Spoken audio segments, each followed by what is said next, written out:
Assalamualaikum warahmatullahi wabarakatuh.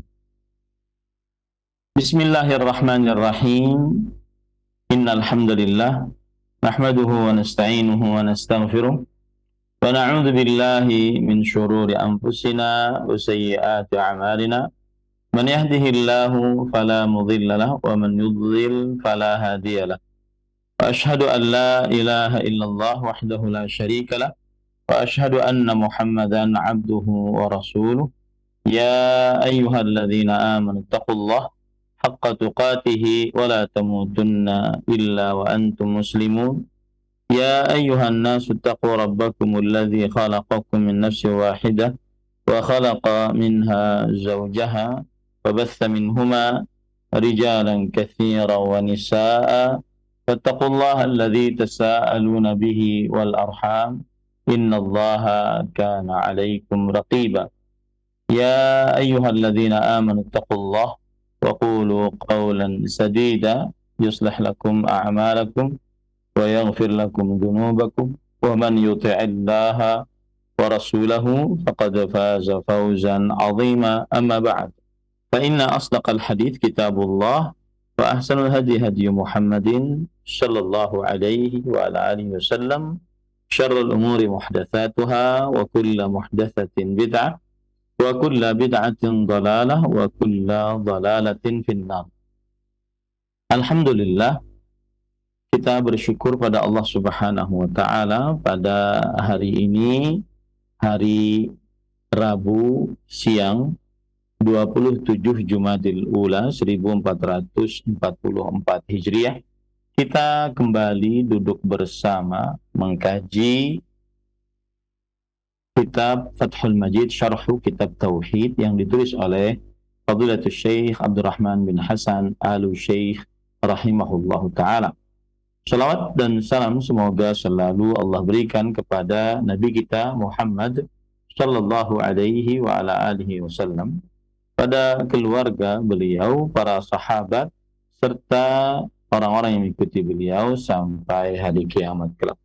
Dengan nama-nama Allah yang husna dan sifat-sifatnya yang ulia, kita berdoa, Allahumma inna nas'aluka ilman nafi'an wa rizqan tayyiban wa amalan mutaqabbala. Allahumma amin.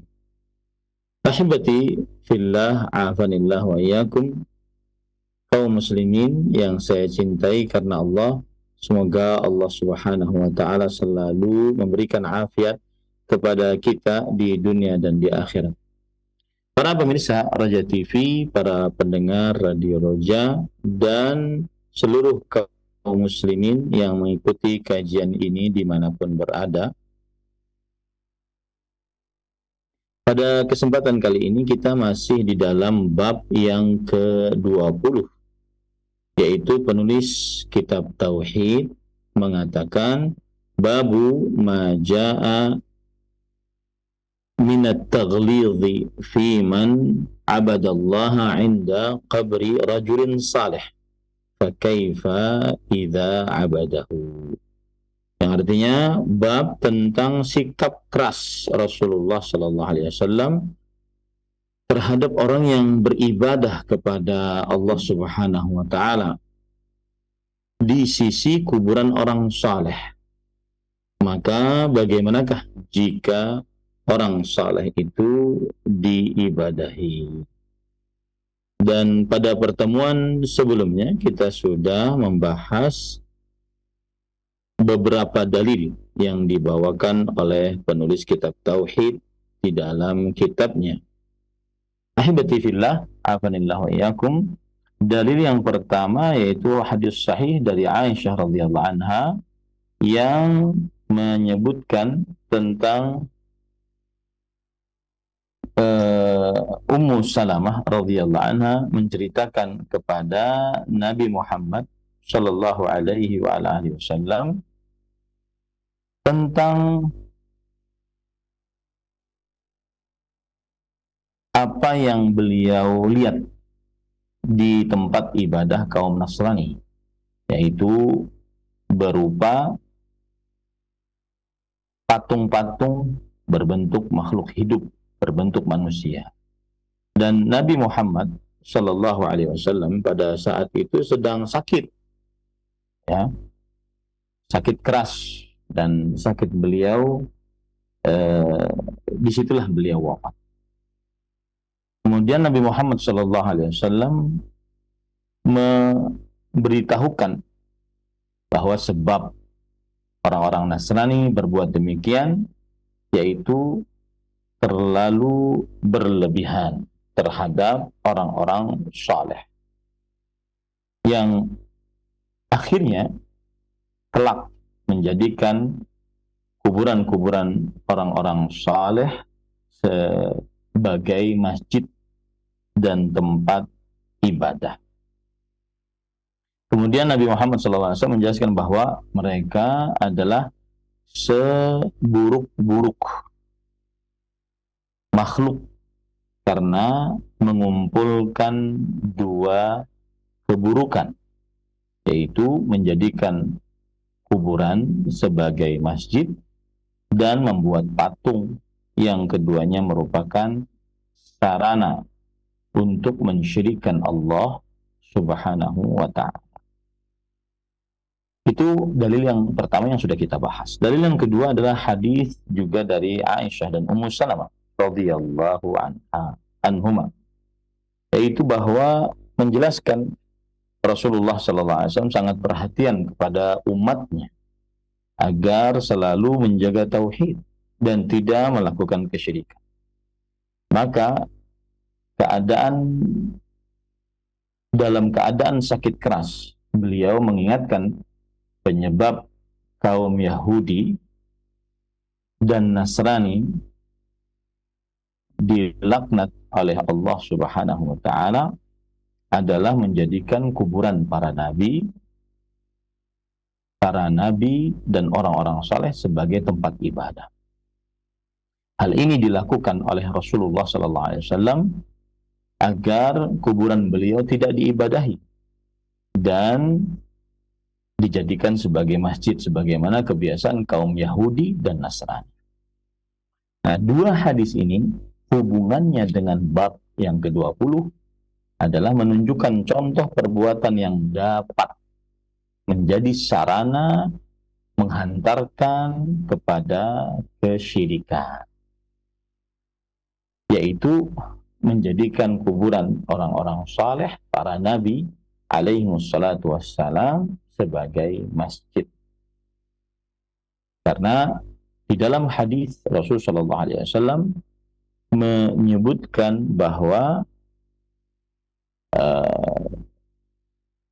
menjadikan kuburan orang saleh sebagai masjid dan membuat patung-patung orang-orang saleh dapat menghantarkan kepada kesyirikan dan juga mendatangkan laknat Allah Subhanahu wa ta'ala. Kemudian pada hadis yang ketiga, Rasulullah SAW sebelum meninggal mengabarkan tentang kedudukan beliau di sisi Allah, yaitu beliau mendapatkan kedudukan paling tinggi dalam kecintaan yang disebut dengan khullah. Orangnya disebut dengan Khalil, sebagaimana juga Nabi Ibrahim alaihi salam. Nah, kemudian para ikhwan dirahmati oleh Allah, oleh karenanya beliau tidak menjadikan seorang pun dari manusia sebagai orang yang paling beliau cintai, karena hati Nabi Muhammad SAW penuh dengan kecintaan kepada Allah semata satu-satunya. Meskipun demikian, jikalau beliau menjadikan seseorang yang paling beliau cintai, niscaya beliau akan menjadikan Abu Bakar radhiyallahu anhu sebagai orang yang paling beliau cintai. Ini menunjukkan kemuliaan Abu Bakar As-Siddiq radhiyallahu anhu. Dan itu isyarat bahwa beliau menjadi khalifah sepeninggal Rasulullah SAW. Kemudian beliau memberitahukan kebiasaan Yahudi dan Nasrani, yaitu menjadikan kuburan-kuburan para nabi sebagai masjid, dan beliau melarang umat Islam melakukannya. Ini menunjukkan bahwa contoh perbuatan yang dapat menghantarkan kepada kesyirikan yaitu menjadikan kuburan orang-orang saleh sebagai masjid. Karena di dalam hadis disebutkan larangan menjadikan kuburan sebagai tempat ibadah, karena itu menyerupai kaum Yahudi dan Nasrani. Baik, pada pertemuan sebelumnya kita sudah sampai kepada poin ini. Kita lanjut kepada lanjutan yang sudah kita baca dari kitab Fathul Majid Syarah Kitab Tauhid. Silahkan dibuka halaman 320. Penulis mengatakan wala amrullah min hadzal bab dakhala asy-syaitanu ala ibad Yahud wa Ya'uq wa Nasr. Demi Allah, dari pintu inilah masuk syaitan kepada para penyembah Yahud, Ya'uq dan Nasr. Wa dakhala ala ubadil asnam mundu kanu ila yaumil qiyamah. Dan juga dari pintu inilah masuk syaitan kepada para penyembah berhala, dari mereka mengerjakan itu sampai hari kiamat. Fajama'al musyrikuna bainal ghuluwi fihim wa ta'ni fi tariqatihi. Maka sebenarnya orang-orang musyrik mengumpulkan antara sikap terlalu berlebih-lebihan terhadap orang-orang saleh dan mencela metode orang-orang saleh. Fahadallahu ahlat tauhidi lisuluki tariqatihim wa anzalahum manazila hum allati anzalahumullahu iyyaha minal ubudiyah wa salaba khasa'isa al-ilahiyyati an. Artinya, maka Allah Subhanahu wa ta'ala memberi petunjuk kepada ahli tauhid, orang-orang yang beribadah ikhlas hanya kepada Allah Subhanahu wa ta'ala, alhamdulillah, untuk menjalani atau meniti jalan para orang-orang saleh, para nabi alaihi wassalam, dan mendudukkan para nabi, orang-orang saleh pada kedudukan yang Allah Subhanahu wa ta'ala berikan kepada mereka, yaitu berupa kehambaan. Jadi setinggi apapun malaikat, maka dia adalah hamba Allah. Setinggi apapun Rasulullah sallallahu alaihi wasallam, maka dia adalah hamba Allah Subhanahu wa ta'ala. Wa salbi khasaisil ilahiyyati, dan menanggalkan kekhususan peribadatan dari orang-orang saleh tersebut, karena mereka makhluk, tidak berhak untuk diibadahi. Mereka adalah makhluk. Qala asy-syarih rahimahullah, wa mimman 'allala bi khawfil fitnati bisyirki al-Imam Asy-Syafi'i wa Abu Bakar al-Athram wa Abu Muhammad al-Maqdisi wa Syekhul Islam wa ghairuhum rahimahumullah wa huwa al-haq alladhi la raiba fi. Berkata pensyarah, yaitu pensyarah di sini adalah Syekh Muhammad bin Abdurrahman atau Syekh Abdurrahman bin Hasan al-Syekh, pensyarah kitab Tauhid. Dan di antara ulama yang memberikan alasan bahwa itu bisa menghantarkan kepada kesyirikan,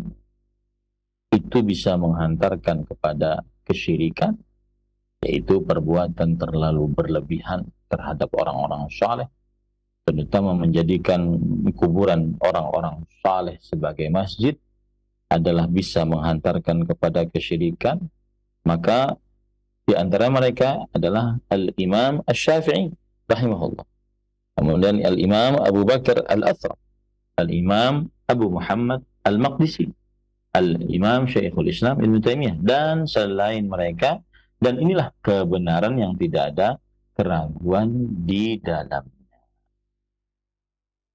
Baik, kemudian ahibati fillah, afanillahu wa iyyakum, di dalam hadis disebutkan fa innas sahabata, atau di dalam perkataan Syekhul Islam Taimiyah disebutkan fa innas sahabata lam yakunu liyabnu haula qabrihi masjid.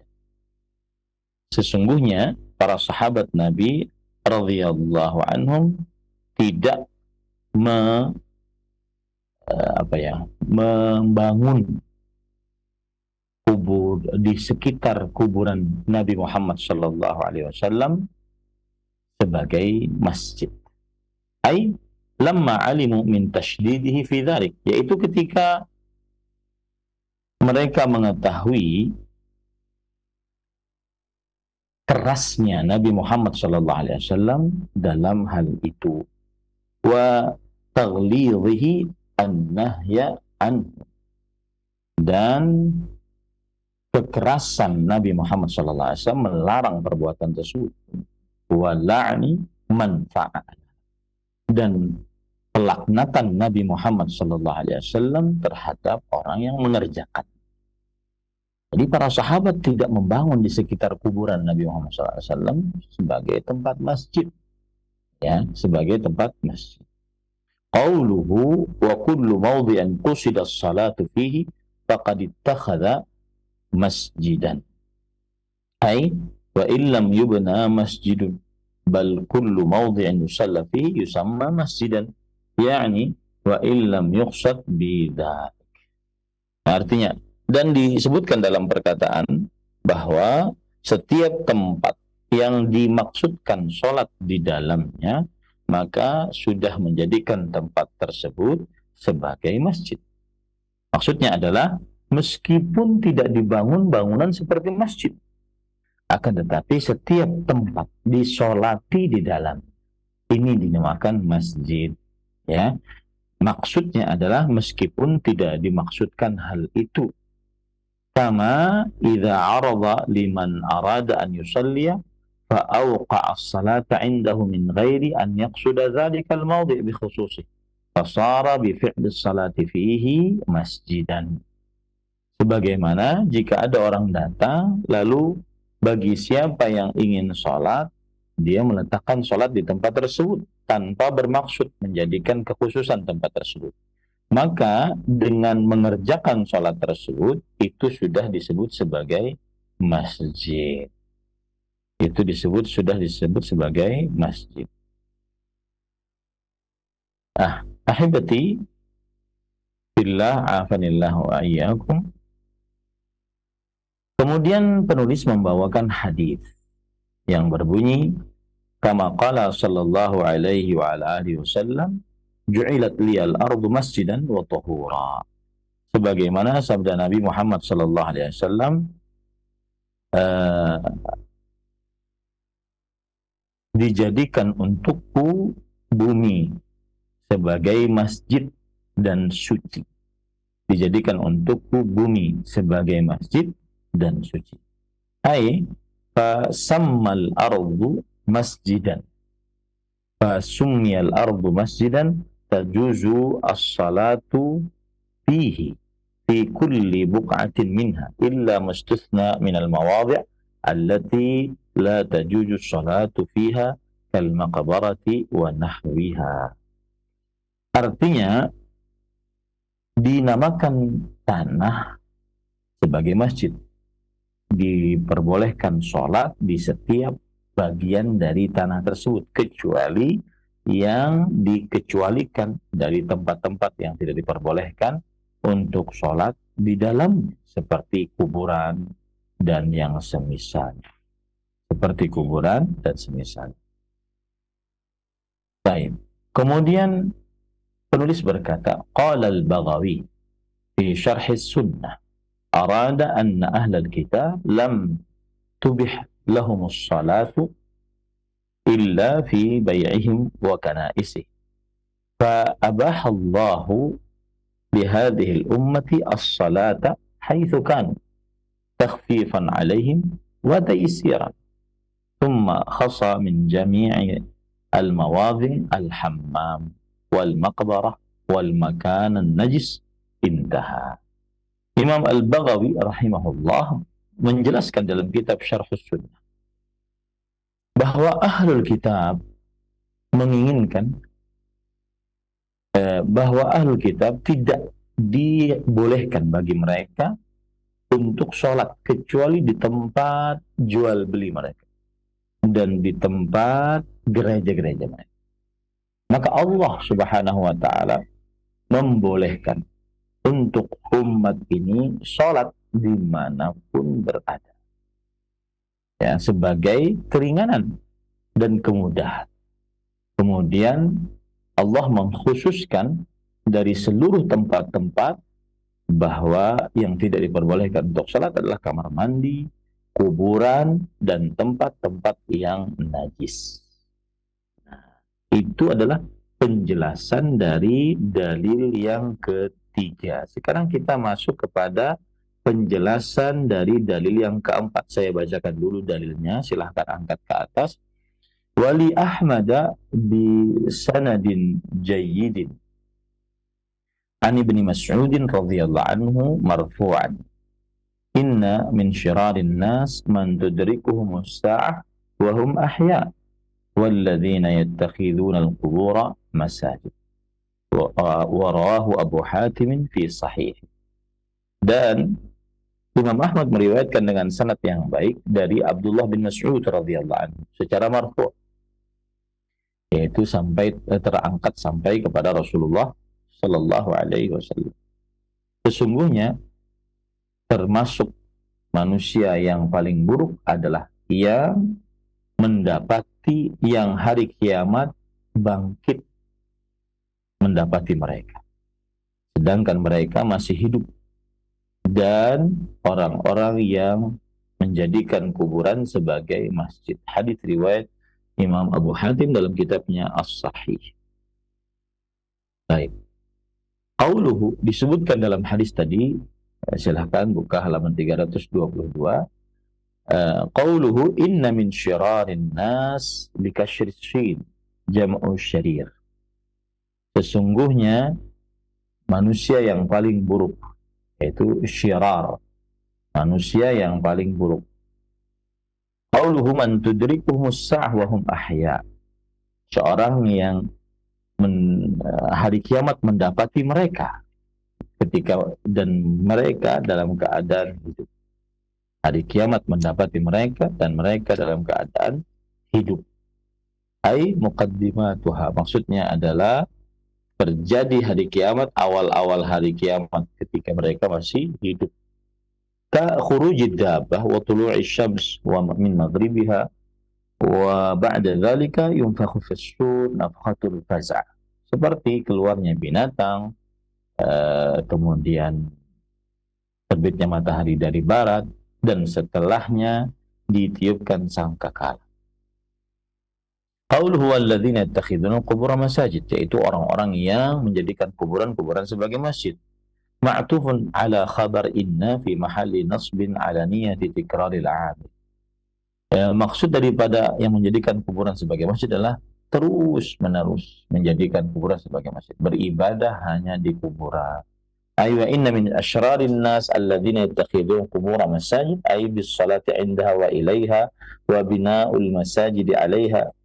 Ya, maksudnya adalah termasuk manusia yang paling buruk orang yang menjadikan kuburan sebagai masjid. Ya, menjadikan kuburan sebagai masjid. Atau dengan cara sholat di sisi kuburan, sholat menghadap ke kuburan, membangun masjid di atas kuburan. Ya. Wa taqaddama fil ahadits sahihati anna hadza min amalil yahud wan nasara. Dan telah lewat di dalam hadis-hadis yang sahih bahwa perbuatan ini adalah perbuatan kaum Yahudi dan Nasrani. Perbuatan kaum Yahudi dan Nasrani. Ahibati fillah, afanillahu ayyakum. Wa anna Nabi sallallahu alaihi wasallam la'anahum ala dhalik, dan bahwa Nabi Muhammad sallallahu alaihi wasallam melaknat mereka atas hal itu. Artinya mendoakan mereka untuk dijauhkan dari rahmat Allah Subhanahu wa taala. Tahdhiran lil ummah an yaf'alu ma'a nabiyyihim wa salihihim mithla al-yahud wan nasara. Sebagai peringatan untuk umat ini agar tidak melakukan itu terhadap nabi mereka dan orang-orang saleh mereka seperti kaum Yahudi dan Nasrani. Fama rafa'a aktsaruhum bidzalika ra'san. Tapi mereka tidak peduli akan peringatan tersebut. Bal i'taqadu anna hadzal amra qurbatun ilallah. Bahkan mereka menganggap bahwa beribadah di sisi kuburan, membangun kuburan, ya ini termasuk daripada amal ibadah yang mendekatkan diri kepada Allah Subhanahu wa taala. Nah, ini padahal dilarang keras oleh Rasulullah sallallahu alaihi wasallam.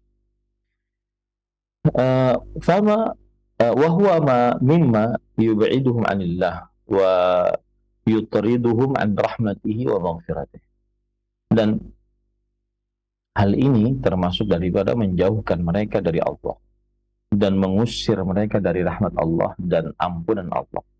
Wal ajabu anna aktsara man yad'i al-'ilm mimman huwa min hadhihi al-ummati la yunkiruna dzalik. Dan yang menakjubkan adalah bahwa kebanyakan yang mengaku berilmu dari orang dari umat ini tidak mengingkari perbuatan ini. Nah, ini yang kita sayangkan, bahwa sebagian yang mengaku berilmu dan dia adalah umat ini, maka dia tidak mengingkari perbuatan yang sudah tersebar ini, menjadikan kuburan sebagai masjid, terlalu mengagungkan kuburan, kemudian beribadah di sisi kuburan, sholat di sisi kuburan, sholat menghadap ke kuburan, dan seterusnya. Kemudian bal rubbama istahsanuhu wa raghabu fi fi'li. Bahkan mungkin mereka menganggap ini baik, bahkan mereka menganggap mereka mengajak manusia untuk mengerjakan. Falaqad ishtaddat ghurbatul Islam wa 'ada al-ma'rufu munkaran wal munkaru ma'rufan. Dan sungguh telah asing, benar-benar asing Islam. Kebaikan menjadi kemungkaran, kemungkaran menjadi kebaikan. Wasunnatu bid'atan wal bid'atu sunnah. Sunnah menjadi bid'ah, bid'ah menjadi sunnah. Nasha'a hala hadha as-saghir wa harama alaihi al-kadhib. Dan anak-anak kecil terbiasa dengan hal ini, dan orang-orang dewasa juga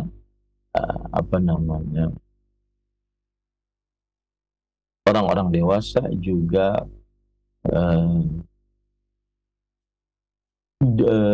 hidup di atas hal ini, yaitu menjadikan kuburan sebagai tempat ibadah, sholat menghadapnya, sholat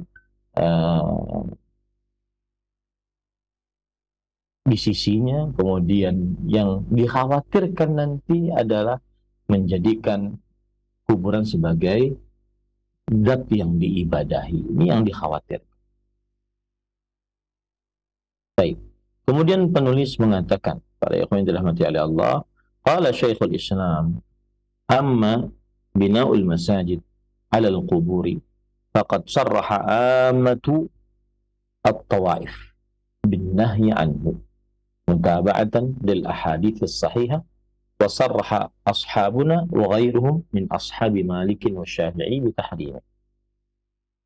Berkata Syekhul Islam Ibnu Taimiyah rahimahullah, adapun pembangunan masjid di atas kuburan, membangun masjid di atas kuburan, maka kebanyakan ulama-ulama dari kelompok manapun melarang, karena mengikuti hadis-hadis yang sahih. Bahkan ulama madhab kami, itu madhab Hambali, menegaskan. Begitu juga ulama-ulama Imam Malik, Imam Syafi'i, madhab Imam Malik, madhab Imam Syafi'i, menegaskan keharaman. Ala wala raiba fil qat'i bitahrim. Tidak ada keraguan tentang kepastian keharamannya. Tsumma dzakara al-haditsa fi dzalik ila an qala wa hadhihi al-masajid al-mabniyatu ala qubur al-anbiya'i was-salihin aw al-muluki wa ghairihim tata'ayyanu izalatuha bihadamin aw ghairihi. Hadza mimma la a'lamu fihi khilafan bainal ulama'i al-ma'rufin. Sampai beliau berkata, ini masjid-masjid yang dibangun di atas kuburan para nabi, kemudian orang-orang saleh, atau para raja dan yang selain mereka, maka telah tegak wajib untuk dihilangkan, ya, dan dihancurkan. Hadza mimma la a'lamu fihi khilafan bainal ulama al-ma'ruf. Ini tidak ada keraguan di dalamnya, apa?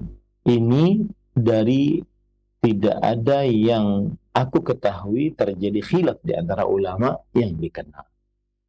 Nah, ini perkataan dari Syekhul Islam Ibnu Taimiyah rahimahullah ta'ala. Tetapi jujur saja, ini kalau seandainya perkataan ini dikerjakan sekarang, terutama di negara kita, mungkin akan menjadi sesuatu yang sangat mengkhawatirkan, mengganggu stabilitas keamanan nasional, ya. Tapi inilah nasihat dari beliau, gitu ya, agar jangan menjadikan kuburan sebagai masjid, beribadah di sisi pekuburan, sholat menghadap kuburan, sholat di sekitar kuburan, dan seterusnya, ya.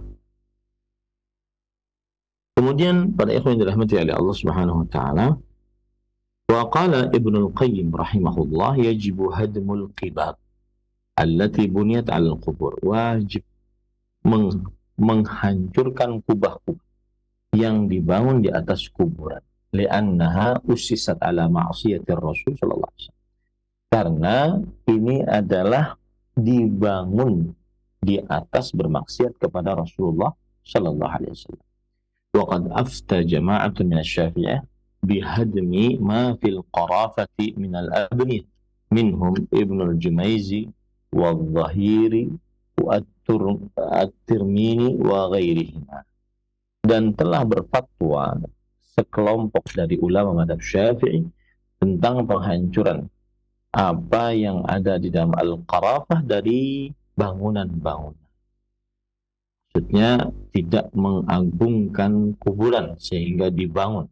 Di antara mereka adalah Ibnul Jumaizi atau Al-Zahir, At-Tirmini, dan selain mereka berdua.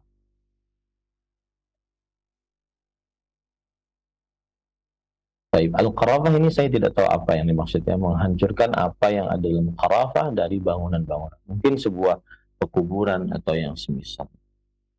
Kemudian Ibnul Jumaizi, saya juga belum mengetahui ini ulama Islam abad keberapa, ya. Al-Zahir, At-Tirmini juga perlu dicek. Yang jelas begitu perkataan Imam Al-Qayyim rahimahullah ta'ala.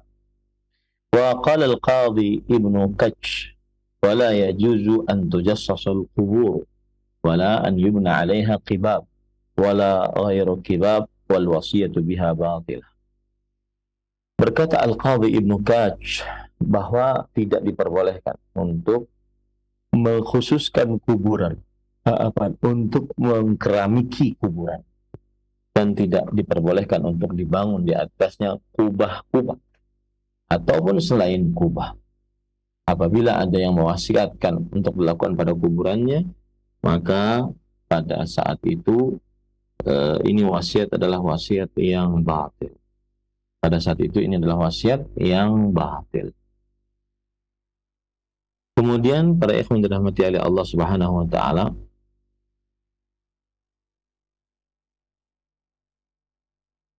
qala al-Azru'i, berkata al-Azru'i, wa amma butlanul wasiyah bibina'il qibab wa ghairiha min al-abniyah wa infaqil amwal katsira fala raiba fi tahrimi.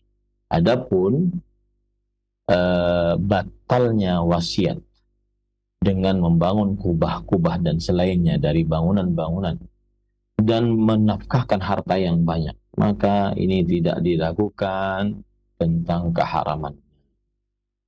Wa qala al-Qurtubi fi hadits Jabir radhiyallahu anhu, naha an yujassasa al-qabru aw yubna alayhi.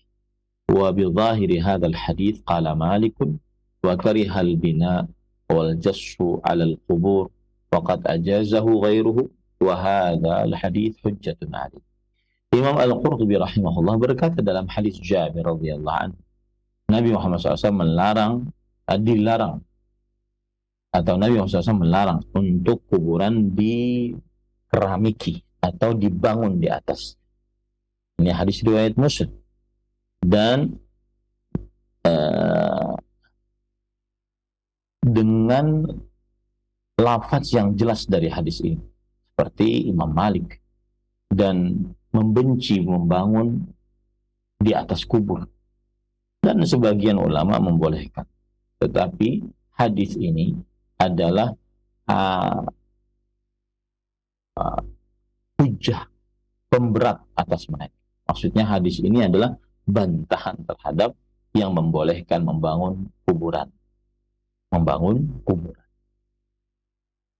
Kemudian para ikhwan yang dirahmati oleh Allah Subhanahu wa taala, selanjutnya waqala Ibnu Rushd kariha Malikun al-bina 'ala al-qabr wa ja'ala al-balatata al-maktubata wa huwa min bid'i ahli al-tul ahdathuhu iradat al-fakhri wal mubahati was sum'ati wa huwa mimma la ikhtilafa fihi.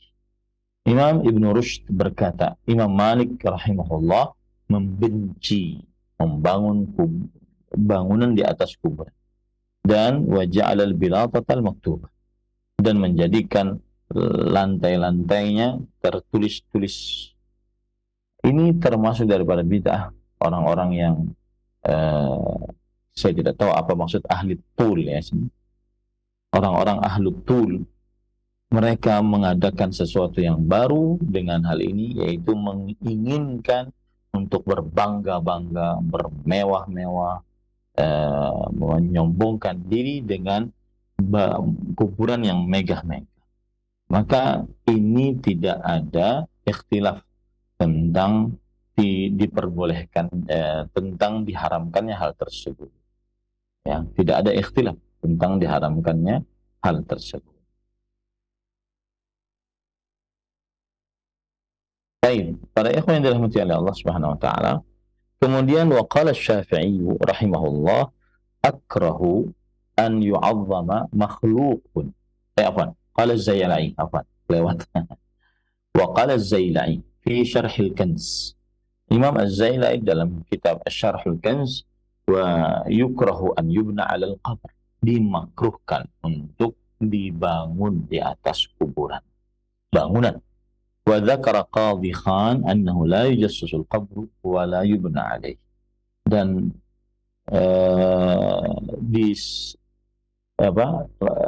Qadhi Khan menyebutkan bahwa tidak dikeramiki kuburan dan tidak dibangun di atasnya. 5 ruya 'anin Nabi sallallahu alaihi wasallam annahu naha 'anit tajassis wal bina fawqa al-qabr.